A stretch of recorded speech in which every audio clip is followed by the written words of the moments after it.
साल 40 ईस्वी की वसंत का समय था। 2 लाख से भी ज्यादा अनुभवी और खूंखार रोमन सैनिक गॉल के ठंडे समंदर किनारे खड़े थे। उनके बख्तरबंद चमक रहे थे और उनकी तलवारें खिंची हुई थीं। उन्हें पूरा यकीन था कि उनका सम्राट उन्हें ब्रिटेन पर फतेह हासिल करने के लिए जहाजों पर चढ़ने का हुक्म देने वाला है।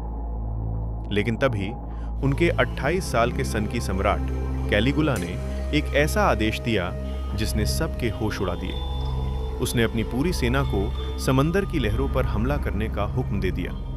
उसने कहा कि पानी में अपने भाले घोंपो और समंदर की सीपियों को युद्ध की लूट समझकर इकट्ठा करो। क्या ये एक पागल तानशाह का पागलपन था या फिर एक बेहद खौफनाक और सोची समझी दिमागी चाल? ये समझने के लिए कि 2 लाख हत्यारों ने समंदर से लड़ने का ये अजीब हुक्म क्यों माना, हमें ये देखना होगा कि कैलिगुला आखिर एक जिंदा भगवान कैसे बन बैठा। उसका बचपन मिलिट्री कैंपों में बीता था, जहां वो सैनिकों के छोटे छोटे बूट्स पहना करता था। इसी वजह से उसका नाम कैलिगुला पड़ा, जिसका मतलब होता है लिटिल बूट्स। जब वो रोम के सिंहासन पर बैठा तो पूरी प्रजा ने खुशियां मनाई। लेकिन राज करने के कुछ ही महीनों बाद एक जानलेवा बीमारी ने उसके दिमाग की नसें हिला दी। जब वो ठीक होकर बिस्तर से उठा तो वो सबका प्यारा राजकुमार गायब हो चुका था और उसकी जगह एक खूंखार राक्षस आ चुका था। कैलिगुला खुद को सिर्फ एक राजा नहीं बल्कि एक जीता जागता भगवान मानने लगा। उसने रोम के प्राचीन और पवित्र मंदिरों की मूर्तियों के सिर कटवाकर वहां अपना चेहरा लगवा दिया। वो रोम के बड़े बड़े नेताओं और सेनेटरों को अपने रथ के पीछे मीलों तक दौड़ने पर मजबूर करता था, सिर्फ उनका तमाशा बनाने के लिए।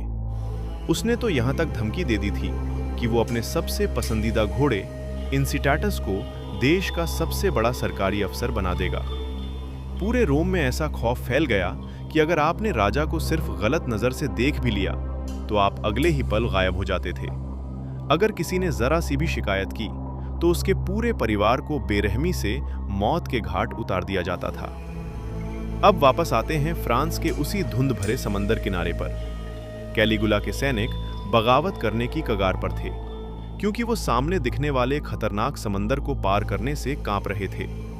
कैलिगुला ये बात बहुत अच्छे से जानता था। आज के इतिहासकार मानते हैं कि समंदर पर हमला करने का वो हुक्म कोई पागलपन नहीं था, वो कैलिगुला का सबसे बड़ा पावर मूव था। रोम के सबसे खतरनाक योद्धाओं से समंदर में भाले मरवाकर और उनसे सीपियां चुनवाकर उसने उनका सारा घमंड चूर चूर कर दिया। उसने ये साबित कर दिया कि वो सैनिक समंदर, भगवान या मौत से नहीं बल्कि सिर्फ और सिर्फ अपने सम्राट से डरते हैं। उसने अपनी गद्दी बचाने के लिए अपनी ही फौज का गुरूर तोड़ दिया।